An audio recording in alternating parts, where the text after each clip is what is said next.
Thanks for coming to the second half of today's workshops. In the first half, Michelle and Mara talked about using the handbook and the e-handbook to address a range of issues in the writing class, from responding to assignments to helping students understand assignments to saving yourself time and using the book more efficiently in your own responding. One of the points of discussion that was interesting was the observation that one of the reasons students struggle in getting out of the, was it the 1020 and the 1021s, is the research paper. It's a formidable assignment. For novice writers especially, it's asking a lot. You're asking students to put on academic garb and try on an academic voice in a situation where they don't have the tools and that voice isn't native. It's not obvious to them.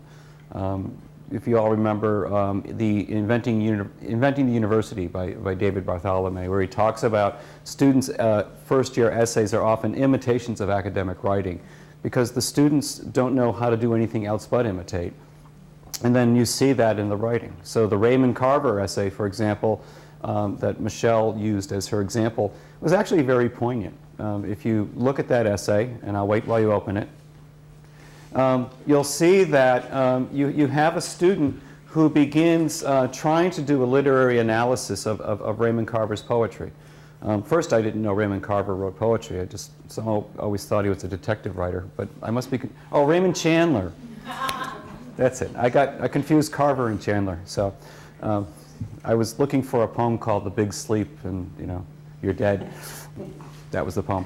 But anyway, but what the student does is this very poignant thing where the student is trying very hard to find an academic voice and to apply the things you teach in a literary class to the analysis. And then the student is very redundant. They're spinning their wheels. So you see a paragraph, I think it's the second or third on the first page, where the first sentence is, you know, Raymond Carver uses concrete language. And then the next sentence says, Raymond Carver uses lots of imagery.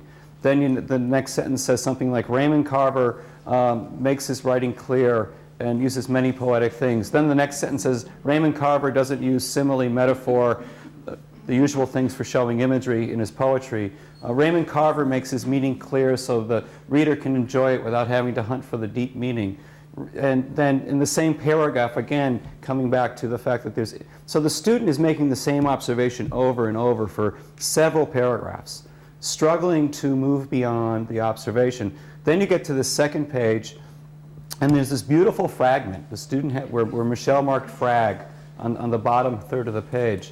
And the student says, I don't have it in front of me, but there's this beautiful passage of fragments where the student, oh, let me get it. This is what I love about student writing. This is why I like to teach. This is what Peter Albo said when I had a workshop with him at UMass. It really helps if you learn to like bad writing. So this is actually kind of poetic in and of itself.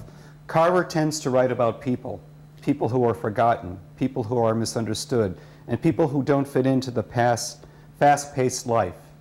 That passage is really intelligent. I mean, we're using the example for a fragment, but here you have a student who sort of struggled, and then in the midst of this finds a voice, a nice, genuine, poetic voice. And for me, when I'm dealing with issues of plagiarism and teaching students to writing, I think the central challenge is helping a student find their voice, finding who they are and what they have to say, so that when they're working with sources, they're in their own paper. Finding a place for themselves makes it easier to distinguish between their own writing and the writing of the sources they're bringing in. Finding a voice means you have something to say, and usually when you have a voice, you're speaking to a particular audience. You don't always speak in the same tone of voice all the time.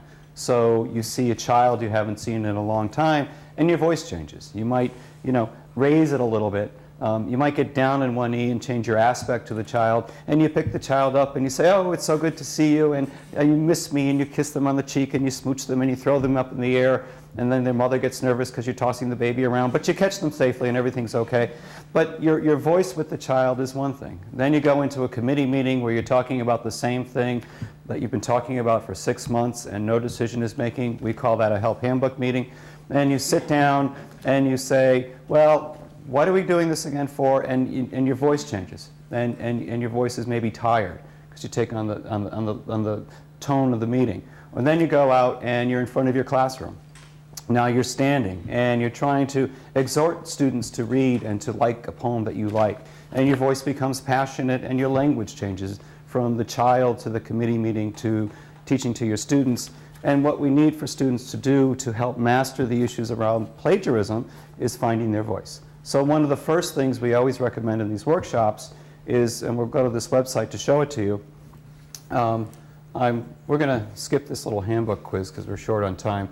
But I'm going to go to the website for this workshop. It's bedfordstmartins.com/plagiarism. There'll be an email sent to George when we're done, and he can forward that on to you. And depending on how this is presented on the website where the video is, you'll be able to link to it. But one of the most useful things for me when I was working on this as a teacher was a handout that we have here.